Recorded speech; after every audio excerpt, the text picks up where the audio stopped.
mid-level officer bilang primary witness sa Ghost Flood Control Project sa Bulacan. Ayon sa source ng yan mga kababayan, mga magbubulgar na po. Magkakaalaman na daw kung sino talagang kung sino talagang may pakanan ng flood control project. Meron nang magtuturo. May testigo na, Jen. Oh. Sino ang source ng balita na yan? Aba, ito ay matagal na natin pinapangarap. Ito ay mapagkakatiwala ang source. Ayon dito sa ating source, isa daw dating mambabatas. Yun mga kababayan, isa na naman pong congressman ang mukhang inuusig na ng konsensya. At itong taga DPWH ay talagang ganon din ang nangyayari. Magti-tell all na rin po mga kababayan. Magti-tell all na po. At ito na nga siguro ang ating pinakahihintay. Ang sama-sama pong magsalita. Ito po may mga kinalaman at may mga kinaugnayan dito po sa pangyayaring ito mga kababayan na flood corruption, flood control project ng Marcos administration na nauwi po sa bilyon-bilyon, trilyon-trilyong pera ng pagnanakaw. Ito po siguro ang ating inihintay sapagkat mismong congressman na po ito na siyang aamin. At makikita na po natin dito, imposible naman kung nagawa ito nitong isang congressman na ito. Ang tanong, gaano kataas ang kanyang tungkulin nitong congressman at itong isang taga DPWH mga kababayan na lalabas at aamin lalantad patungkol po dito sa issue ng korupsyon. Yan po ang ating pag-uusapan mga kababayan. Ngunit bago po natin ituloy, bago po natin tugay-gayan, ito pong ating pinag-uusapan ngayon mga kababayan, ay nakikisuyo po muna ako sa inyo sa ngayon pa lang nakabisita sa aking channel. Paki-like at share ng video ito, paki-subscribe na rin, paki-pindot ang notification bell all kung ngayon ka pa lang po, no? Subscriber natin. At sana po mga kababayan, ipagkaloob nyo po sa amin yan. Huwag na po kayong magkait dahil hindi naman po kayo magbabayad dyan. Malaking tulong po yan sa amin ng mga content creator. At isa pa po sa itulong nyo po sa akin mga kababayan ay patapusin nyo po ang buong video ito para naman po, no? Para po malaman po ninyo ang lahat po ng mga nangyayari sa ating bansa. Dahil ang atin po mga mainstream media, traditional media, traditional politician ay parparehas po ang kanilang galawan mga kababayan. Wala po tayong aasahan dyan sa kanila. Ang aasahan lang po natin, tiyak, magtatakipan at magkakampihan. Mga kababayan, isa pa po sa mainit na pinag-uusapan ngayon, ang pagkakuryente ni Boyeng Rimulya mga kababayan. Na kuryente na naman po itong si Boyeng Rimulya mga kababayan. At ito na nga muna, tugay-gayan natin ang pangyayaring ito. Ito po ang matinding umatikabong balita ngayon na mayroon daw po di umano mga kababayan sa DPWH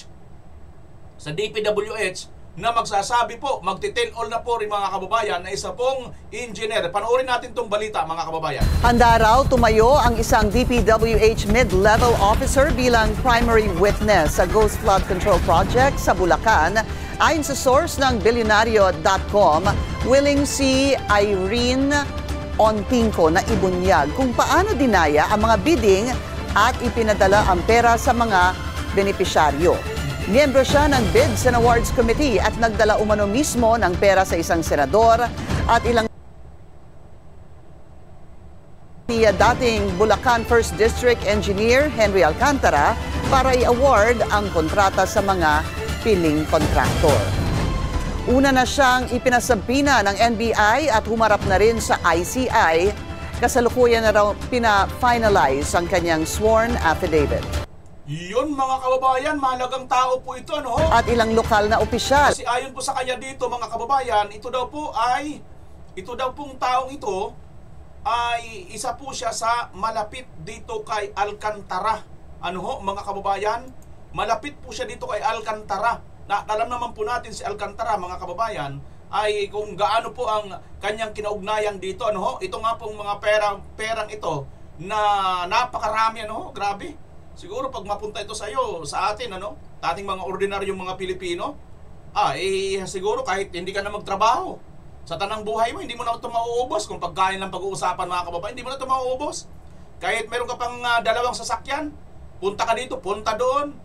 Halimbawa, may bahay ka sa probinsya, magbalik-balikan ka lang, hindi mo maubos yan. Mga kababayan, maniwala ka, kahit hanggang habang buhay na ito.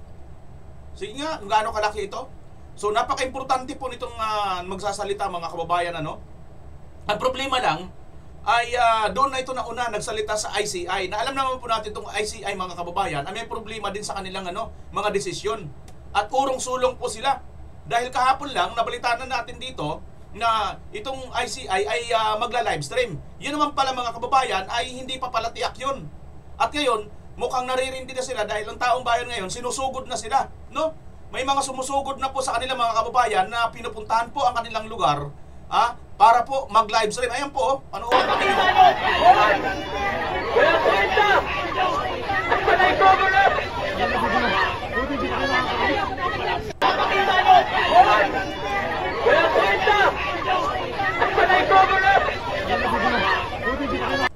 Kaya ba mga kababayan, naniniwala ba kayo dito sa ICI hanggat hindi ipinapakita sa taong bayan na malinis po ang kanilang gagawing investigasyon dito?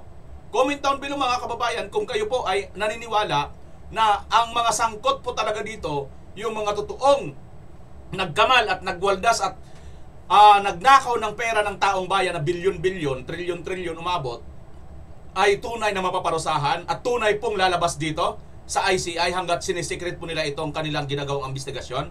Naniniwala ho ba kayo? Comment nyo dyan mga kababayan ha. Okay, bueno. Punta na po natin, ito po isang kongresista mga kababayan. Ito ang pinakamalupit sa lahat ng mga balita na atin pong matatanggap mga kababayan. Kung sakasakali, lumantad na nga po ito mga kababayan na taong ito. Ano ho? Pag lumantad na po itong taong ito po ang isa sa napakaganda, if ever, na lumantad po ito siya. Panoorin natin tong video mga kababayan. Dating mambabatas. So it's either congressman, Buhay yan buhay senado, buhay, former. Buhay mga kababayan at dating congressman. It's either senador or si congressman mga kababayan. Buhay daw po ito ha. At dating kongresista. Nasangkot po ito mga kababayan. Sangkot daw po dito sa mga nangyayaring flood corruption. Ayan. Handa na raw siyang magsiwalat ng lahat ng kanyang nalalaman sa katiwalaan sa flood control project. Yan na ang sinasabi ko. Pero ngayon, anong posisyon yan? Wag muna natin sasabihin. Sige. Naku. Kasi baka ma-preempt. Exciting ito. Sige. Ito ang dito, ha? Ito ang... Kasi baka itanong nyo, ano ang kinalaman niya dyan? Diba? Anong nalalaman niya? Oo nga. Siya ba'y nagsangkot dyan? O siya ba'y gumawa din ng insertion? Ito ang clue, Jen. Ito daw mambabatas na ito ay involved talaga sa katiwalian. Nako, so aamin siya. Aamin siya. Mabigat nga yan. Ito maganda. Involved siya sa nangyari at alam niya kung paano ginagalaw, yung paano ginagawa yung kalakaran dyan. Dating mambabatas, so ibig sabihin, hindi na ito mambabatas. Tapos na yung kanyang termino. Ganun. Tinong mo lang, Jen, ha? Oo. 20th Congress ngayon. Okay. Ang gumawa ng sinasabing pinakamatinding budget na maraming insertions, etc. irregularidad ay yung 19th Congress. So Tama. kung ikaw ay kabilang sa 19th Congress at hindi ka na ngayon nakapwesto, pwedeng ito yan. Diba? Oo nga, no? Oo, pwede. Oo. Naku, isa-isahin ko yung mga dating senador at dating congressman. Grace po? Hindi? Wala pang pangalan. Wala pa. Wala pa. Akala ko si dating mambabatas ngayon. At alam mo ba? Diba, si Grace po, isa rin po ito sa member ng appropriation, no? Mga kababayan. No. Kung sino ang kumumpirma nito? Sino? Na siya nga ay direkta may kinalaman? Na ito ay may lilitaw na testigong ito? So kumpirmadong lilitaw talaga. Meron na. Dahil nakausap na ito ni Ombudsman Crispin Remulla. Iyan na. Ayan, no? Ayan na naman, si Remulla na naman mga kababayan. Maya-maya ng konti, kuryente na ito . Ewan ko lang ha, kung hindi rin to kuryenteng balitang ito mga kababayan. Pero bueno, tuloy lang natin. Yan o. Ko ng tawag mula sa aming... Yan o. Ano sabi? Nakatanggap rin ako ng tawag. Very early in the morning. Isang kaibigan ko. Di ba nakakape? Para siyang go-between sa isang congressman from Quezon City who wants to tell all. Oy! Ayan ang sinasabi ko. Tell all? Yes. So, we'll wait. I will work on that. Aha. Sa Sandali mga kababayan, ang dami po dyan sa Quezon City. Halos lahat ng mga congressman dyan ay nabanggit dito po sa flood control corruption. O, tuloy natin. Sino doon mga kababayan? sabihin niya itong involvement niya Involved pa. sa lahat ng nangyayari at saka kung paano nangyayari lahat yan. Yan na. Sinasabi natin. Kaya sabi ko talagang si Secretary Bo yung ombudsman may gagawin ito talaga sa ikagaganda ng bayan. Nelson? Kaya lang, Teka, ba't may pasubali pa? may kondisyon si Ombudsman Remulla. Magti-tell all? Ang sabi niya rito, Oh, wait a minute. ba, kaping mainit. Bago mo sabihin yan, Oh. kailangan mo munang isoli lahat ng iyong mga nakuhang pera mula Nako. sa corruption. Nako. Restitution na ganyan. Restitution muna. Umamin ba siya na magkano ang nakulimbat niya? Ganun ba ibig sabihin? And sabi niya kasi dito, Oh. kailangan muna ng plea bargain.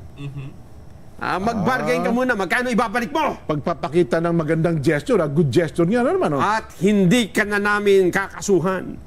Ba? Pa? Oh. Plea bargain sa plea bargain, Yes, di ba? oh, plea O kaya, bargaining agreement. Oh. Mas mababang kaso na lang Okay. ang ipapile namin sa'yo. Dating mambabatas, taga Quezon City. Hindi. Natalo. Taga Quezon City daw eh. Mula Quezon City. Yung kalaban ng ano? Yan Mula Quezon City, saka nakatira, hindi mambabatas ng Quezon City. Oh, Ganun ba? hindi. Pwedeng gano'n, di ba? Oh, pwede nga. Oo. Oh, pwedeng Oh. taga Bicol Na na may Ang sinamahan ni BP Inday dyan, si Bong Suntay mga kababayan. At si Bong Suntay po ang nanalong congressman dyan. At yung natalo dyan, noon ay, ito, sasabihin nila mga kababayan kung sino yon. Sa Quezon City. bahay sa Quezon City. Halos lahat naman yan kasi sa Batasan Complex na karamihan sa mga yan eh. Oh. Saldi ko. Parang wala siyang alam kung bahay sa Quezon City. Wala. Wala ata, no? At saka mukhang mahirap kausapin ito, di ba? Nasa malayo eh. Oo. Oh. Sino kaya ito? Naku, ang problema po dito ay yun nga, yung Alam ko na, may idea ko dyan, Nason. may idea. Nabanggit na yung pangalan niya ng mga Diskaya. Nagsasabi lagi ng pangalan. Ang kita dito, papupunta kay ganito, kay ganyan. Oh, sino? Si Batman. Batman? Yan ang tinatawag na alias Batman ng Kongreso. Kongreso, oo Yes. Oho. Alam ko yan. Kapartner ni Ruben. Kita-kita eh. Batman Yan ni ay kapartner ni Ruben. Ruben Padilla. Si Batman, kapag may Batman, may Ruben eh. Di ba? Parang naalala ko. Batman and Robin. Oo nga. no? Si Batman kasi, ewan ko lang kung yan nga, yung Marvin Rillo, Nelson. Dating congressman yan, na tinalo ni Bong Suntay. Naku po, Bong Suntay. Yun nga yun. Oo nga. Sa Diba? maikling, konting lamang. Ano? At saka yung Marvin Rillo, ay minsan na nabanggit ang pangalan yan eh. Yun. Hindi kaya siya? Baka nakikinig ngayon si Kong Marvin. Nanonood lagi sa atin yan eh. Hintayin natin. Siya kaya ang tinutukoy ni Secretary Boying Rimulya. Unfair naman na pangalanan natin. Nga, no? Sa Kasi bagay. sinabi lang ni... Hindi ko sa bagay dyan, kung sa Quezon City, Oh. di ba, halimbawa, mag-zero in na lang tayo Quezon City, Oo. na dating congressman o dating mambabatas, Oh. sa tama ka, nandun yung clue. Ayun, active siya sa 19 Congress eh. Pasok nga. Oh, natalo lang siya, no, this year. At wala namang binanggit sa mga nakarang hearing na dating congressman na ngayon ay hindi na congressman. Kasi yung Atayde, congressman pa rin ngayon. Ngayon, incumbent pa rin. Yung... Ralph Tulfo, congressman pa rin. Oo nga. Marvic, Marvic dito sa Kulyat, incumbent pa rin, hindi natalo. Yung Mitch Cahayo naman, Caloocan yun, di ba? Yun. Si PM Vargas, kapatid ni Alfred, congressman pa rin na ngayon. Ang napalitan lang talaga yung Marvin Rillo, wala, nalaglag. So yan na talaga? Hindi ko sinabi. Base sa clue. Bate kung ang pagbabatayan natin. Pero well, again yun ang naman hula-hula lang namin. Pwede hindi. Kasi nga, ang sabi natin, it's either, kasi mamabatas, ha? Oo. Ewan ko kung dun sa pagkaka-translate sa English, congressman. Oo. Tinagalog na kasi, mamabatas eh. Ayun. So it's either senador ito. Kung senador naman na taga Quezon City, hindi ko lang alam si Senator Grace Bo kung may bahay dito sa Quezon City. Sino ba mga nawala sa Senado nitong natapos ang kanilang mga termino? Wala namang senador dyan na nabanggit eh.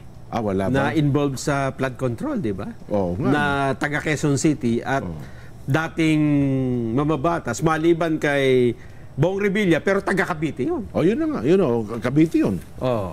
Ba't naman ito kasi Secretary Boying parang daig pa yung mga nasa showbiz. May blind item pa. Baka kasi hindi matuloy. Siguro nagpe-playing safe siya. Ganon? Hindi, parang siya pa nagbigay na kondisyon willing na lumabas eh. Di ba? Maglabas ka muna ng yung plea bargaining agreement, parang ganon. Yun nga. Di ba? Oo. Ay kung sinabi, sige, anytime. Ay kung yan ay nasa isang hearing, di ba, pinaamin niya. Ay, ikaw ba? Opo, magsasabi na po ako. Etc. Sino yung mga yan? Ikaw ba, nakabahagi ka? O pwede, willing ka ba? Kumbaga, under oath na to. Isa tagpo na, nanonood na tayong lahat. Willing ka ba na yung mga kinita mo doon sa ay isauli na sa kaban ng bayan? Ay di, pasok na sana. Di ba? Ay ngayon, kung sasabihin mo yung ngayon, at hindi pa binabanggit ang pangalan, paghihinalaan ka patuloy ng tao dyan. Kung sasabihin sa bandang huli, hindi ho nagtuloy eh. Hindi kami nagkasundo sa plea bargaining agreement. Nako po. Magkano ba gusto sa uli? Gusto sa uli, 1 billion. Sabi ko, kalahati lang eh. Di ba? Kasi nga, yung pagsusuoli, dapat dumaan sa korte din. Yan, korte magsasabi. Hindi kayo magtatawaran Paano dyan. ko sabihin ng korte na maliit pala yan? Di ba?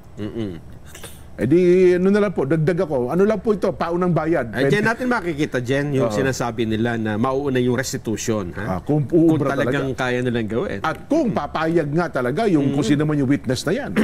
Di ba?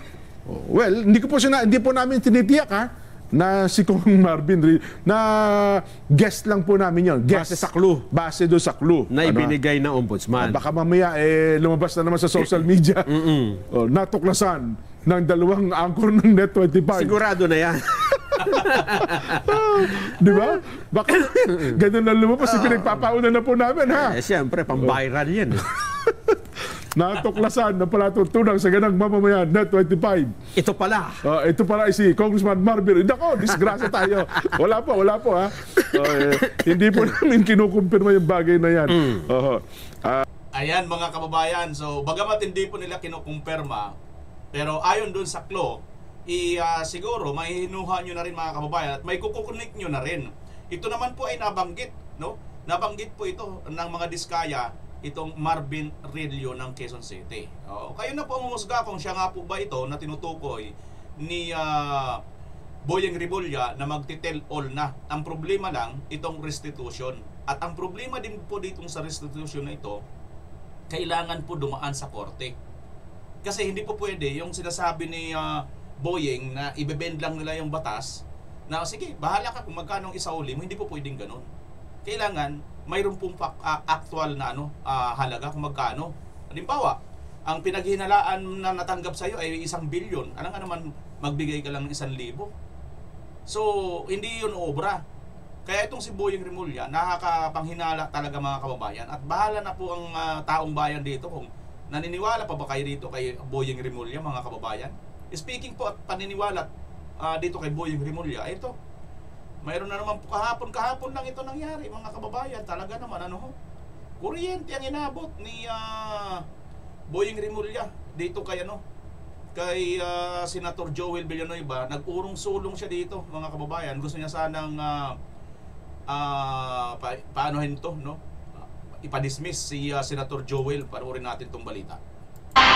Tinawag ni Senador Joel Villanueva na harassment ang plano sana ng ombudsman na ipadismiss siya sa serbisyo dahil sa isang naunang kaso kaugnay ng pork barrel scam. Sa huli, natuklasang isinantabi na pala ang naunang desisyon ng dating ombudsman kaugnay niyan. At nakatutok si Salima Refran.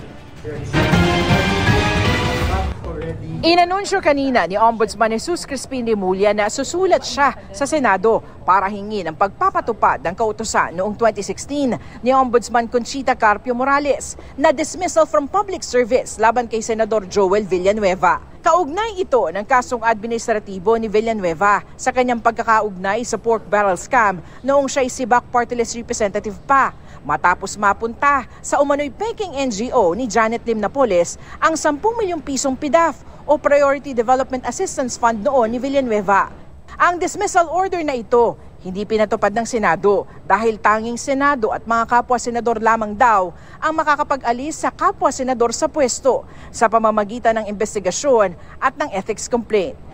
Pero matapos itong sabihin ni Rimulya, si Villanueva may inilabas na imahe ng isang desisyon ng ombudsman kung saan nakalagay na wala raw probable cause at dismissed na raw ang kaso. May petsa itong July 31, 2019, panahong ombudsman na si Samuel Martires. Naglabas din siya ng clearance mula sa ombudsman na nagsasabing wala siyang nakabimbing kasong kriminal o administratibo sa Office of the Ombudsman. May inilabas din si Villanueva na certification mula sa Sandigan Bayan na hindi siya akusado o defendant sa anumang kaso roon. Pareho yung inisyu nitong September 10, 2025. Sa mensahe ni Villanueva sa reporters, tinawag niyang harassment ang gusto ni Rimulya. Si Rimulya, iginagulat na may isinikreto umano. I was confronted with a decision signed by former Ombudsman Martires dated July 2019. Lumabas lang siya nung sinabi kong may gagawin ang Ombudsman tungkol dyan. It's a surprise, secret decision. Well, nobody was raising that issue before.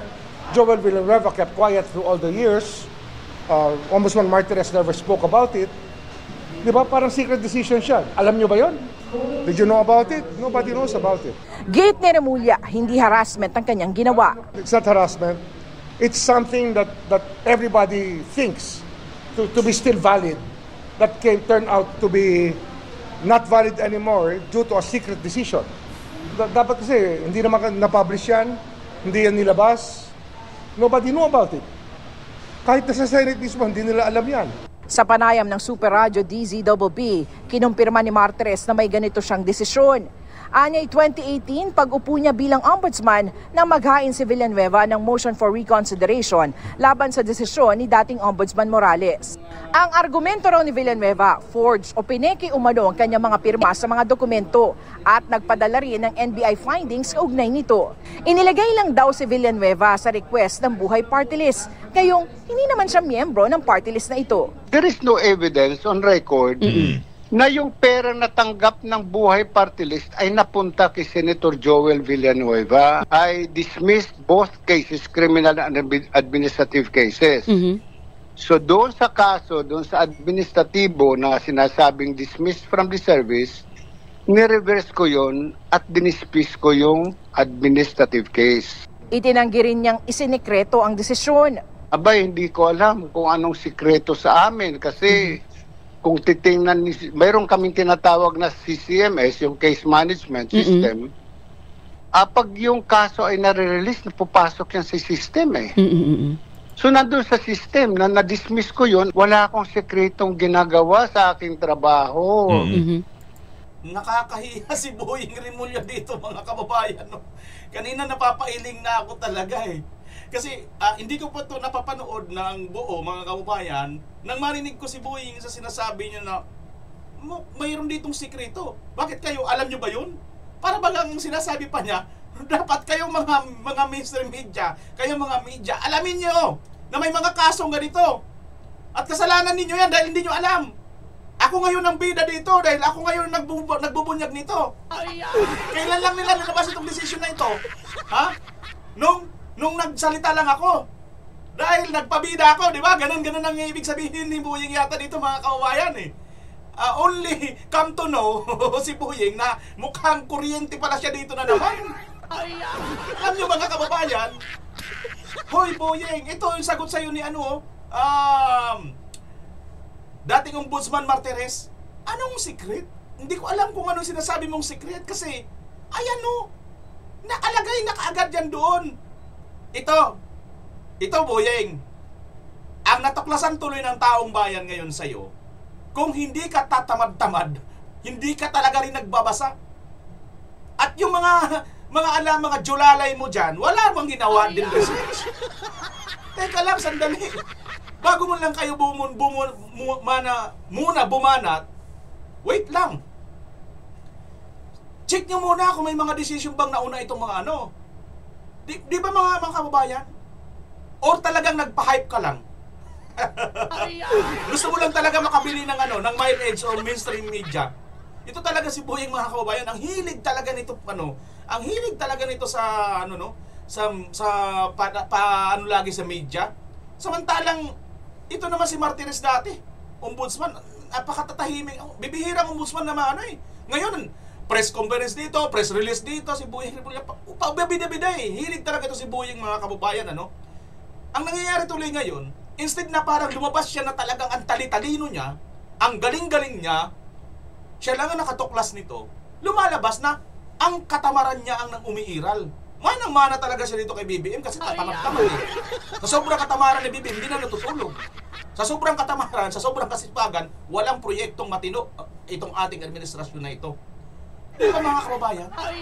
Gets nyo? Yun yung punto ko dito. Hindi si Buying ang lumabas na bida sa kanyang pabida. Lumabas siyang katanga-tanga at katawa-tawa, mga kababayan. Bakit? Ayan nga Trabaho mo yan Bakit mo ipapasa sa mga social media, sa mga media, mga reporter? Ang trabaho nyo. After all, legality ang pinag-uusapan. Bago kayo maglabas ng inyong mga pronouncement niyan, titiyakin ninyo hindi sasablay kayo. Hindi kayo sasabit. Kasi, kita niyo mga kababayan, kung paano po ang nangyayari dito sa ating bansa, kung paano po nila baliwalain po yung mga rikititos ng tungkol sa legalities.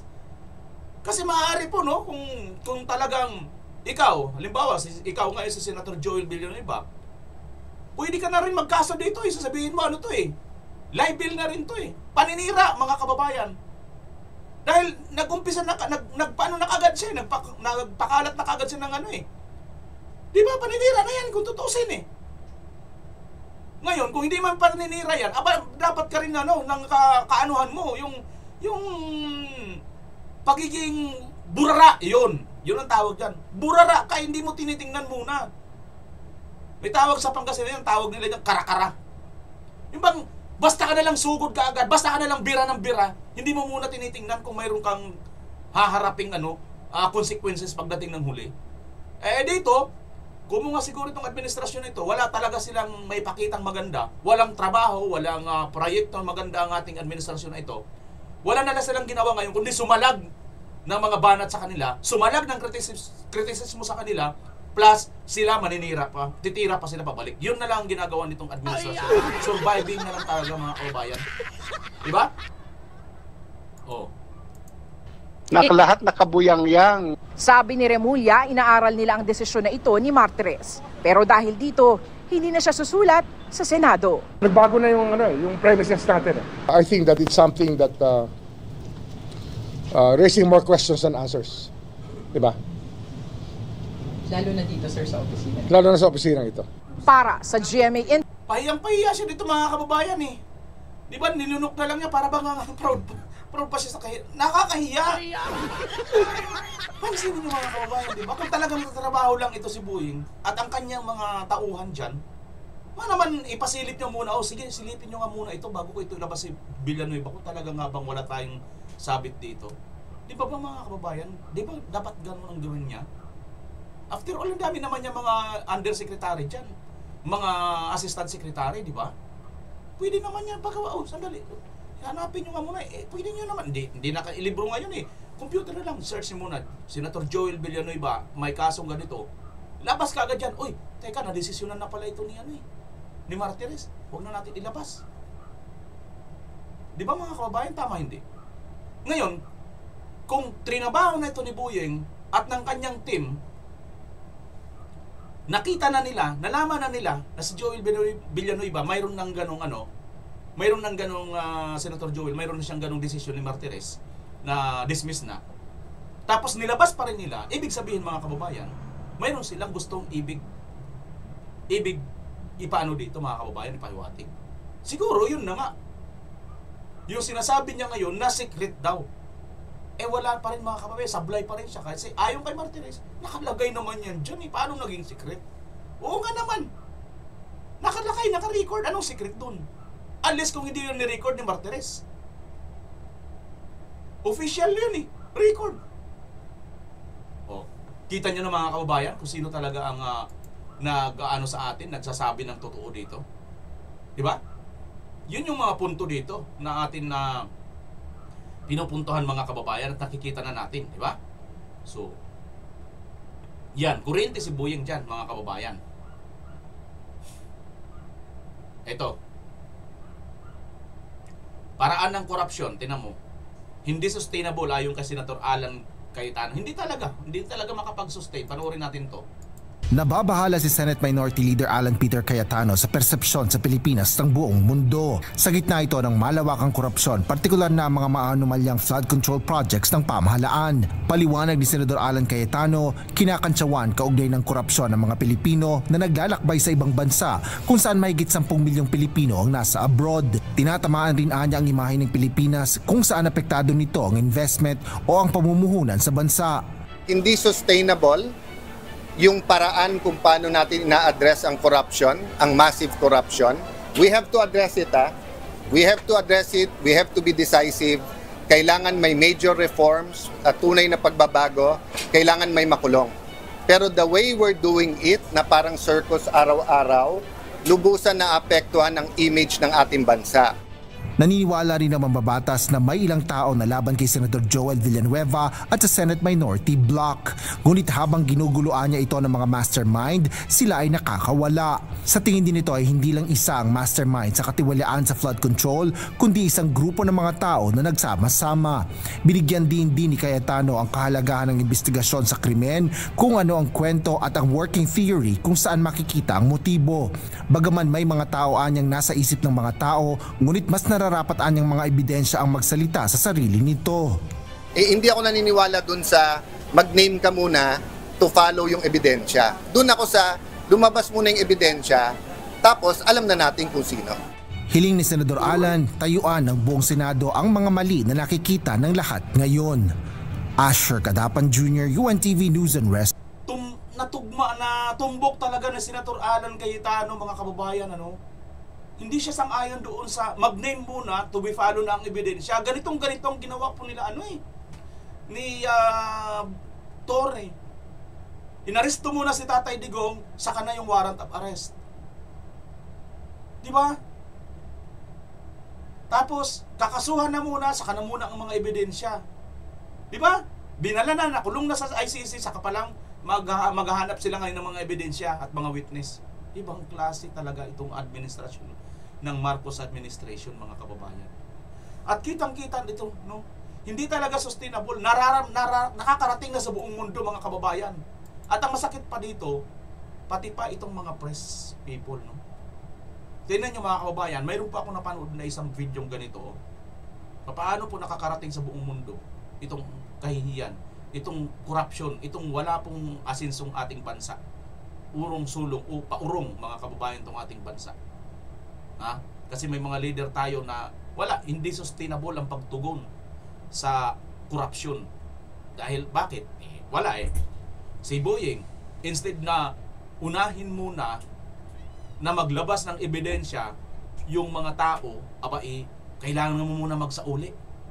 Pera-pera na kaagad ang pinag-uusapan ni Buying, mga kababayan, di ba? Ang sama ng natin. Talagang habang ginagawa nila ito, na panglilihis, no? Mga kababayan, ang nangyayari, nag-i-enjoy ngayon ito pong mga sangkot na mga kurap. Nakakatakas muna sila, nakakagawa sila ng paraan habang sinisira nila yung mga ang mga nagsisiwalat sa kanila. Di ba? Habang nililigaw nila yung tao, makakatakas na sila. Kamukha ni Saldico. Di ba? Kung noon pa lang i-invite na yan, noon pa lang sinabi na yan kaagad, hindi na nakatakas sana. O itong si Martin, ilang beses na nabanggit sa pagdinig. Ay kung sinalang na kagad sa Blue Ribbon yan, hindi doon sa ICI, di medyo kahit papaano yung taong bayan, di ba? Hindi eh. Tingnan nyo po itong mga kababayan. The Filipino people. A wildly partisan press helped Filipino politicians to flood the marketplace of ideas with junk and confuse and befuddle the people so that they could not see what their vital interests were in a developing country. Kita nyo mga kababayan, ang sinabi ni Lee Kuan Yew, no, ng Singapore, itong mga press para-release, no, ay tumutulong ito sa mga korap na politician. The Philippines press enjoyed all the freedoms, but they failed the Filipino people. A wildly partisan press helped Filipino politicians to flood the marketplace of ideas. Ayan, no? Yung mga Filipino press nag-i-enjoy sa freedom, pero na failure sila para tulungan ang taong bayan. Kasi ang ginagawa po nila, instead of tulungan, tinutulungan nila yung mga politiko to flood the marketplace of ideas. Talagang inanon nila yung mga politiko ngayon. People, so that they could not see what their vital interests were in a developing country. Kita nyo? Yun ang nangyayari. Totoo talaga ito mga kabayan. Nililigaw tayo. The Philippines press enjoyed all the freedoms, but they failed the Filipino people. A wildly partisan press helped Filipino politicians to flood the marketplace of ideas with junk and confuse and befuddle the people. Junk and befuddle the people and confuse. Ang mga ating mga press dito, yan, ginagawa nila yan mga kababayan. Yan po nangyayari ngayon, di ba? Tingnan nyo. Hindi na napapag-usapan si Romualdez. Si Saldico, hindi na rin na kayang pag-usapan mga kababayan. Kasi andun na eh. Ibang bansa eh. Nagsanga-sanga na ang gusto nilang anuhin. Sino ngayon gusto nilang pag-usapan? Yung mga nasa labas, kila Romualdez. Sino? Yung mga dating senador. Yung napakakalayo, si Joel Villanueva. Yung napakalayo dun sa tunay na isyo, sila ngayon. Senator Bongo. Ganyan po mga kababayan ang kanilang ginagawa, no? Ay, ito pa. Tingnan nyo ito. Mayroon isang balita din ganito mga kababayan na ayaw din nilang pansinin, no? Ito, Pinaimbestigahan ng isang private citizen sa ICI ang posibleng koneksyon ni First Lady Lisa Araneta Marcos kay Maynard Ngu, isa sa mga nadadawit sa anomalya sa mga flood control project. At nakatutok si Jonathan Andal. Isang private citizen ang nagpunta sa Independent Commission for Infrastructure o ICI para hilinging silipin ang posibilidad na nakinabang umano ang First Lady kay Maynard Ngu sa issue ng flood control. Isinumite ni John Santander ang isang liham sa ICI para rito. Walang direktang pag-atake sa ating First Lady. Patas dapat lahat imbestigahan. So, ulitin ko, hindi ito kaso pag-file ng case. It's a letter of sentiments lang. Ipinakita rin ni Santander ang mga litrato na nakuha daw niya online. Dito magkasama ang unang ginang at si Maynard Ngu, ang tech billionaire na idinadawit sa anomalya sa flood control projects. Sinusubukan namin kunan ng pahayag ang unang ginang at si Ngu. Sabi ng ICI, susuriin muna nila kung may basihan ang mga ibinigay na impormasyon ni Santander. Pero payo nila sa publiko, huwag basta-basta maniniwala sa mga aligasyon. Kasi kung meron basihan yan para magpatuloy ang investigasyon, then we will move forward. We will investigate. And we will make sure to call these people who will be responsible or who might be responsible to this flood control. Ayaw naming madiskaril ang aming mga investigasyon dahil lamang sa politika. Nanawagan din sa ICI ang grupong Isang Bayan na payagan ng mga civil society group na maging observer sa investigasyon kung hindi talaga nito isa sa publiko ang mga pagdinig. Kung meron man lang observer doon o merong mga representante, kahit hindi naman kami magtanong, makikinig lang. Ano? Sa amin, wala akong pakialam sa inyo, mga wansambayad. Ang sa amin, ano to, isa publiko ito. Mga bugok ba kayo? Kayo lang? Nagkakakampihan na kayo dyan eh. Kunyari pa kayo. Para sa bayan, pero para kayo sa bayan. Hindi yan sila, pero yung ano ko, reaksyon ko mga kababayan. Kasi kita naman po eh. Sa buwatan na po itong dilawan at saka pulahan eh.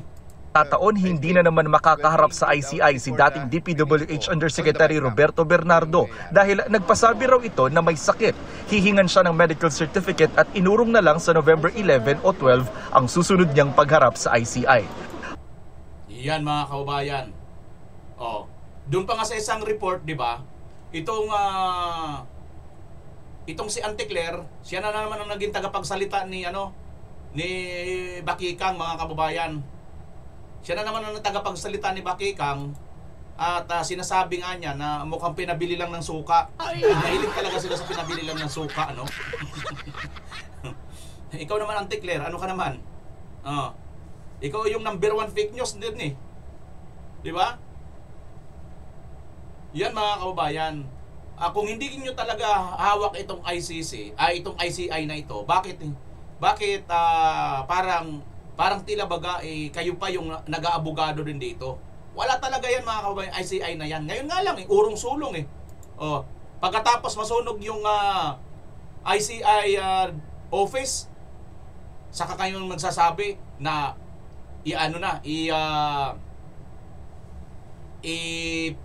ilalive na sa publiko, ipapublic na.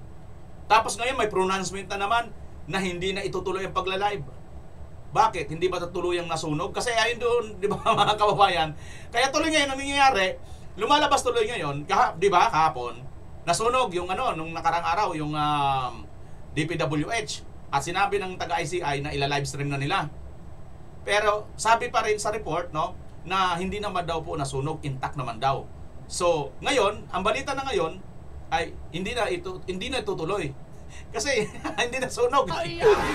Abangan natin mga kababayan. Huwag naman po sana mangyari na baka antayin na naman masunog talaga ng tuluyan, saka na sila magla-live stream. Mga kababayan, huwag naman sana mangyari ganun. Yun naman na yan hula-hula ko lang mga kababayan. Baka pagkatapos talagang tuluyan masunog at may masunog pang ibang lugar ng DPWH, masunog ng tuluyan lahat ng mga ebidensya. Nako, saka pa lang sila magla-live stream. Hay nako, mga kababayan. Ito, panoorin natin si Toby Chanco. May mga hinayag na naman siya rito, mga bintahan na naman ng mga congressman. Grabe talaga, no? Panibagong araw, panibagong pasabog mula kay Navotas City Representative Toby Chanco. Bukod sa umano'y bentahan ng proyekto sa Kongreso, kinakaltasan din daw ng ilang kongresista ang pondo para sa flagship at foreign assisted projects ng gobyerno. Sus Maria Josep, talaga kayong mga buhayang krokodilos. Wala talaga kayong kabusugan. Grabe na, talagang wala talaga kayong kabusugan. Tinalo nyo pa yung mga asong matatakaw sa Biblia. Kayo naman ang tawagin, mga buhayang matatakaw na walang kabusugan. Anak ng tinula talaga, putragis na yan. Naritong exclusive agenda report ni Joash Malemban. Yung naririnig ko hindi lang by chismis is si Saldico, di ba? Tila first-hand experience ni Navotas Representative Toby Tiangco ang umano'y bentahan ng proyekto sa Kongreso. Sa isang eksklusibong panayam sa Billionaire News Channel, inilahad niya na minsan na siyang siningil ng umano'y taripa para sa isang proyektong in-request niya kay nooy House Committee on Appropriations Chairman at former Ako Bicol Party List Representative Zaldico. I think it was in the year 2023 for the 2024 budget. Meron kasi akong gustong matapos na mga multipurpose doon sa Navotas at na proyekto worth 200 million. Hindi naman ako nagre-request kay Saldico. Nag-request ako sa isang malapit kay Saldico. At sinabi sa akin after a few weeks na okay na yung request mo. Kaya alam, may taripa to. So, alam kong may bentahan. So, hindi yan yung sinasabi kong hindi chismis. First-hand information. Inalok pa raw siya ng discount nang umano'y naglakad ng request. Ang sabi sa akin, pero since ka mag-anak ka, 50% discount, 10% ang taripa mo. Ngayon, ang sabi ko, teka muna, wag na lang. Kasi hindi ko kayang sabihin yan doon sa district engineer. Ibig mo sabihin, gusto mo, ako magsasabi doon sa district engineer na may 10% na taripa yan? Ayon kay Tiangco, walang ganitong kalakaran sa Kamara noong huli siyang naupo bilang kongresista. Kaya laking gulat niya nang malaman niyang may bentahan na umano ng proyekto pagpasok niya sa 19th Congress noong 2022. At sa pagsusuri niya sa 2025 budget, dito niya napag-alaman ang umano'y mahigit 13 billion peso insertions ni Ko. Bukod pa riyan, inilahad din ni Tiangco ang isa sa mga taktika ng ilang kongresista para masiguradong pasok ang kanilang insertion sa General Appropriations Act. Kabilang dyan ang pagbabawas ng fund allocation sa flagship at foreign assisted projects ng pamahalaan. Nilalagay nila sa program yan dahil alam nila kahit ano ang mangyari, pipilitin ng gobyerno na pondohan itong mga proyekto na foreign assisted tsaka yung flagship. Diba? Pipilitin ng gobyerno na mahanapan ng pondo yan. Okay? So, ang gagawin nila, yung mga gusto nilang ibenta ng proyekto, yun ang ilalagay na sa regular budget. Diba? Kasi, kung baliktarin natin, okay, kunyari yung foreign assisted tsaka yung flagship, mananatili sa regular budget. At yung gusto nilang ibentang proyekto, ilalagay nila sa program. Sino naman magbabayad ng proyekto na nasa program, walang kasiguraduhan na mapapagawa. Isang halimbawa ng flagship project ay ang 10 billion peso flood control project ng DPWH at Japanese-based firm na JICA sa Cavite na pinuntahan ng Billionaire News Channel noong Agosto, kung saan ipinanawagan ni DPWH Undersecretary Emil Sadain na huwag pakialaman ng Kongreso ang proposed budget ng kanilang mga proyekto. Noong 2022 kasi, wala pang 1% sa mahigit 785 billion peso total budget ng DPWH ang nakalaan para sa kanilang opisina. Ganito rin ang kaso noong 2023, zero budget noong 2024 at 2% lang ngayong 2025. Maybe kung pwedeng kasuhan, kung talaga nagkasala, they can even put that in jail. Pero maybe Congress should leave us in the determinations of these projects. No? Once we have some study, wag nilang baguhin. Once we have a very specific program sa mamalakiang projects, wag nilang palitan ng iba.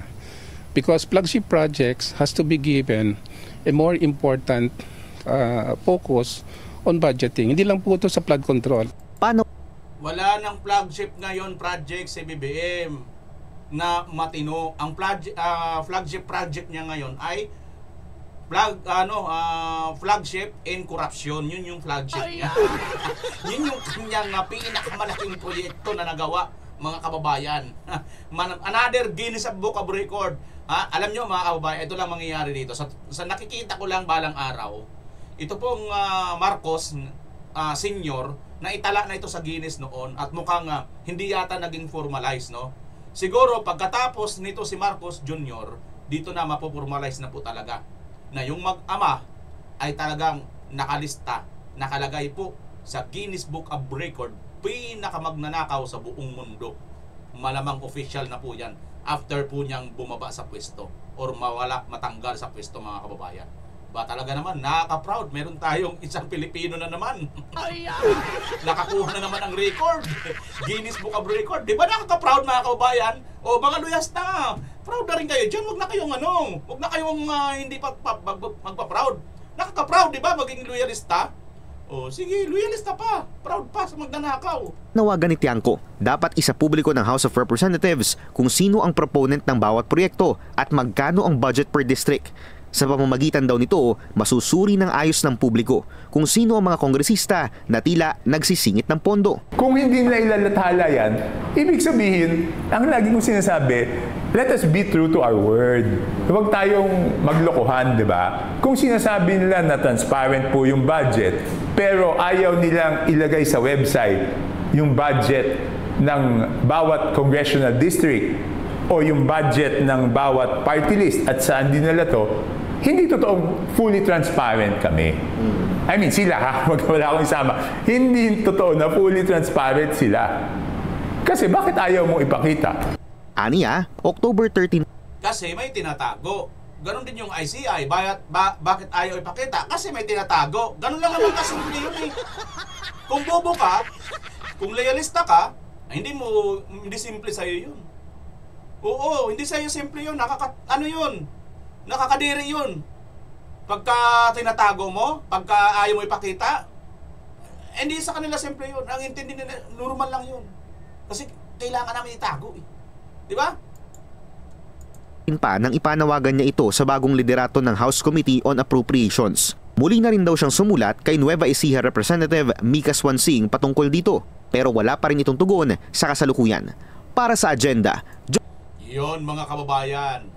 Alam nyo, ito yung mga bali-balita na binabaliwala lang nila, nagkukunik-kunik po ito, papunta dyan sa talagang kung sino yung mastermind. Ang problema, itong si Buyeng kung saan-saan siya magpabida-bida, samantalang wala naman siyang basehan doon sa kanyang sinasabi. Tapos ngayon sasabihin pa niya, may secret. Kung tutuusin nga, pwede siya rito kasuhan ni pangalan nito, ni Martires at saka ni Senator Joel Villanueva sa pagsasabi niyang may secret. Ano yun? Wala nga secret eh. Ayun nga eh, naka-record. Secret ba yung naka-record? Kayo yung may secret, ayaw niyo ipakita. Yung ICI na yan, yun yung secret. Di ba mga kababayan?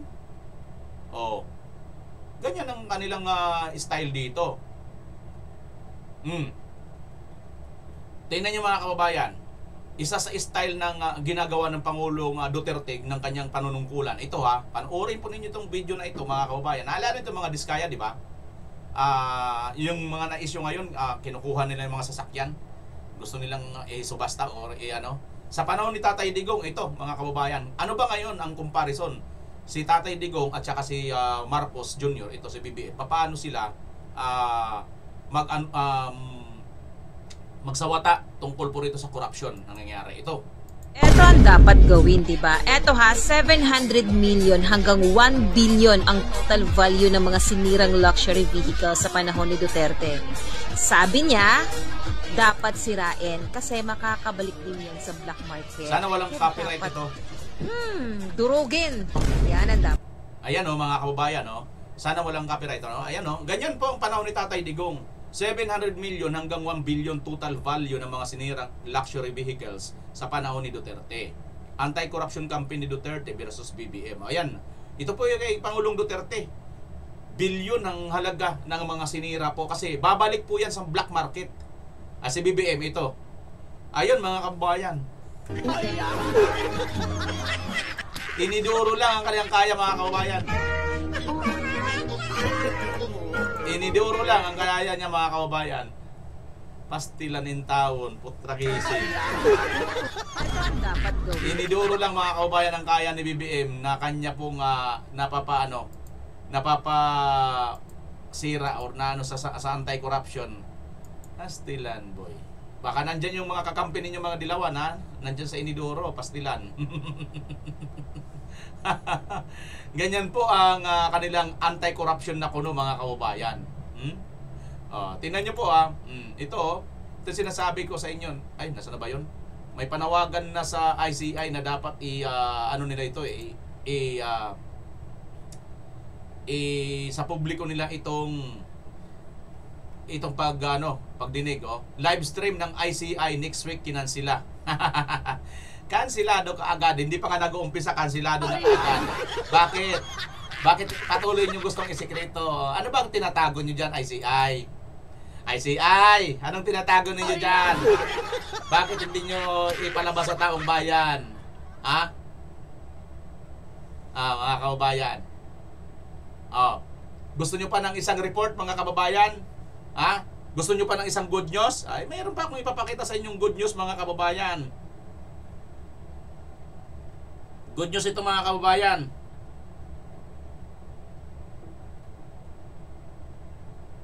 Diba? Tingnan nyo itong good news, mga kababayan. Mayroon pa, may good news tayo. Baka sabihin ninyo, puro lang tayo rito bad news, no? May good news tayo. Gusto nyo malaman, mga kababayan? Ito yung good news. Nasaan na ba yun? Good news! Magparamdam ka, good news. Nandiyan ka ba? Good news. Sandali, good news. Sandali. Ito, good news. Kukunin ko yung good news, ha? Ang good news, ito. Good news ito, mga kababayan. Kapit po kayo. Teka, meron pa ditong post, mga kababayan. Ito, sabi. As of now, wala pang task force na naghahanap kay Zaldico. As far as we're concerned, that is a law enforcement mandate. Ang law enforcement ang may papel na para maghanap kay Zaldico. Attorney Pulo Martinez. Bakit wala pa? Kailangan muna makapagpalit ng mukha si Zaldico. Payag ba kayo, mga kababayan, makipagpalitan ng mukha si Zaldico? Bakit hanggang ngayon wala pa rin task force para hanapin si Zaldico? Parang kakaiba naman yata ito, katulad kay noon, full force of the dalo ng ating bansa ay naghanap dito kay pangalan nito kay Teves. Yung issue kay Teves noon ay halos personal lang naman yun, di ba? Halos personal lang yun, hindi yun talaga hindi yun pang national issue . Samantalang ito ngayon sa Zaldico, national issue ito, budget po ng buong Pilipinas, pinag-uusapan dito, no? Pero hindi po nila magawa, mga kababayan.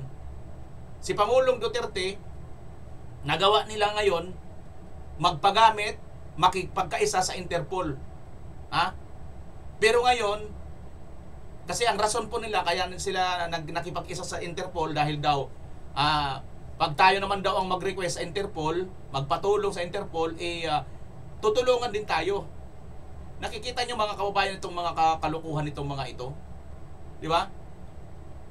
Para bagang pinalabas nila na give and take. Pero ang nangyari, ayun, tayo lang yung nag-give. Hindi tayo nakatake. Sila lahat take sila. Ganyan din yung sa mga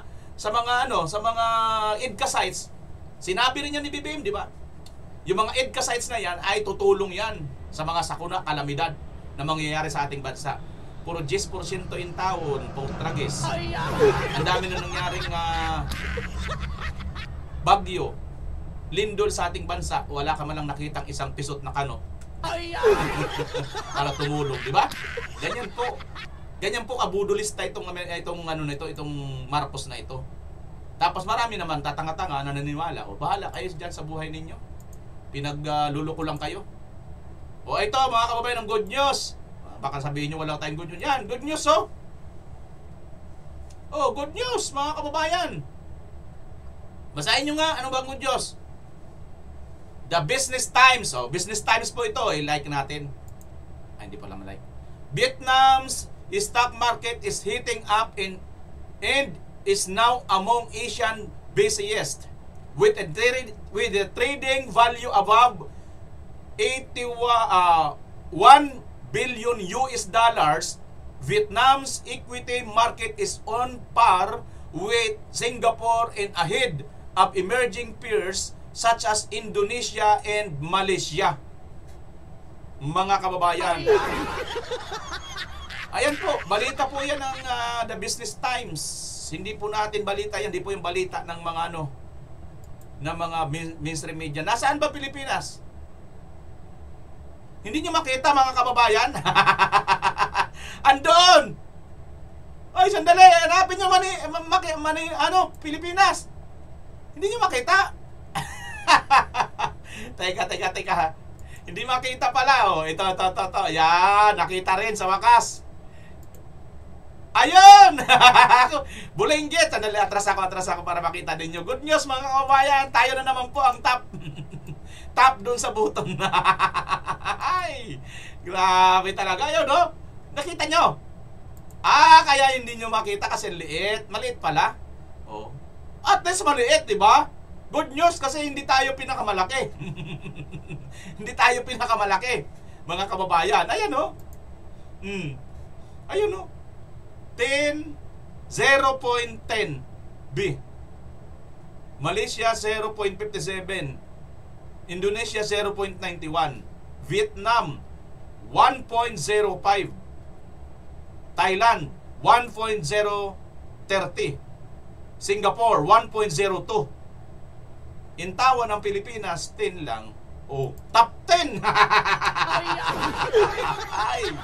Top 10 pa rin mga kababayan. Kita mo naman, 'di ba? Good news. Oh, ano na? Asan na? Asan ang pera ng Pilipinas? Meron ako nakitang post mga kababayan. Ito.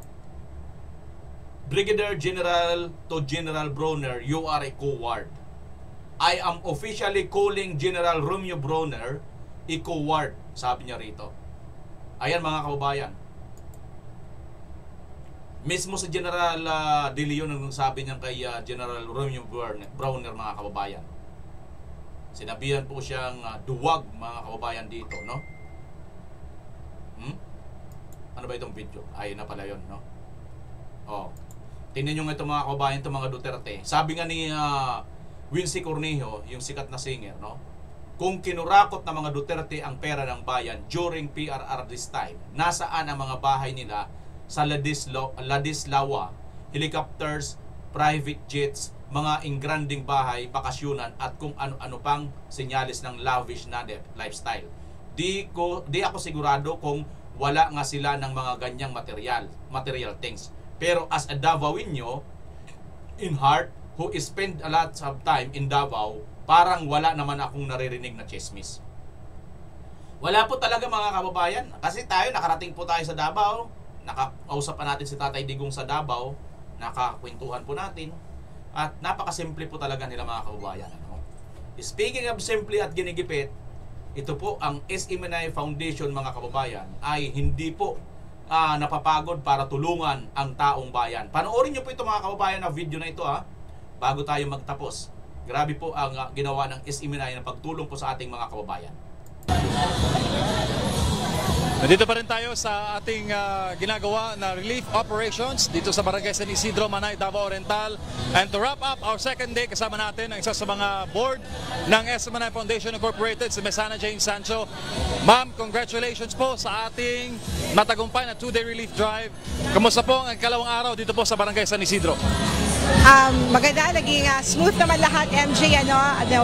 Nagpapasalamat po kami sa lahat po na ating mga donors and sponsors po in behalf po sa SMNI Foundation Incorporated po, sa lahat po ng mga KOJC missionaries and all the members po all over the world, hindi lamang dito sa Pilipinas na nagbigay po na kanilang donation, all the overseas Filipino workers, avid viewers ng SMNI, Banateros, at lahat po na nagbigay na kanilang trust dito sa SMNI Foundation, nagbigay ng tulong para maging successful po yung ating relief operation. Maraming salamat po. And of course, we would like to thank din po all our very generous and anonymous sponsors po. Maraming salamat po sa tiwala na ibinigay niyo sa SMNI Foundation. At nakita po ninyo, mula po sa galong-galong tubig, sakong bigas, yung mga balde-balde na groceries, hot meals, may kasama pa po na tinapay po. Lahat po yan natanggap po na ating mga beneficiaries dito po sa Barangay San Isidro, Manay, Davao Oriental. Ito po isang patunay po na yung tunay na public service po na pagbibigay po natin, napakabigat po talaga ng puso ng SMNI Foundation. Ganito po kami kabigat, pagmahal at tumulong sa ating kapwa. At ito po ay resulta kung ito po ang pinagkatiwala nyo po nga donasyon ay walang corruption. Zero corruption po dito sa SMNI Foundation. And thank you SMNI for your avid support sa pagtutok ninyo sa buong coverage natin mula sa Cebu hanggang nakarating tayo dito sa Davao Oriental.